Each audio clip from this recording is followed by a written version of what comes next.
Barcelone commence déjà à s'organiser pour apporter des changements à son effectif pour 2025, et avec cela le club se prépare à dire au revoir à certains de ses joueurs et en même temps il se prépare également à accueillir d'autres cracks qu'il compte intégrer dans l'équipe.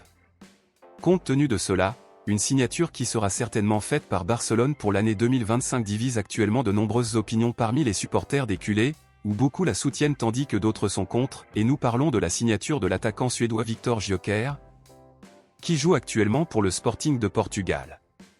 Gyökeres est devenu la sensation du moment et tout le monde du football ne parle que de lui. Après tout, Gyökeres est actuellement le deuxième meilleur buteur des 5 ligues européennes, derrière seulement notre attaquant Robert Lewandowski.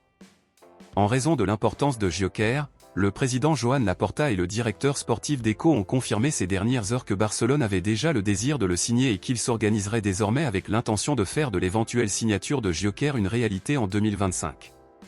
L'intention de Barcelone est de recruter le joueur pour remplacer Lewandowski alors que notre attaquant polonais se rapproche de plus en plus de la fin de sa carrière. Cependant, la date prévue par Barcelone pour concrétiser cette signature n'est que pour juin de l'année prochaine.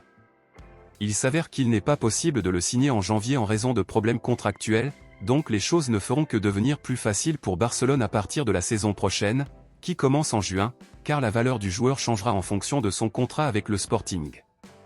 Barcelone sait actuellement que pour recruter le joueur, le club devra payer peut-être plus de 70 millions d'euros. Afin de faciliter les choses, Barcelone a l'intention d'offrir Vitor Roque au Sporting en couvrant une partie de la valeur et en ajoutant une valeur en espèces pour compléter son offre. De nombreux fans des culés sont ravis de Gyökeres et soutiennent sa signature. En revanche, beaucoup d'autres aiment même Gyökeres mais préfèrent toujours que Barcelone recrute le Norvégien Erling Haaland de Manchester City. Mais selon vous, entre Gyökeres et Haaland, qui préférez-vous ? Selon vous, lequel des deux Barcelone devrait signer pour remplacer Lewandowski ? Dites-moi ici et je lirai votre commentaire, je vous verrai dans la prochaine vidéo.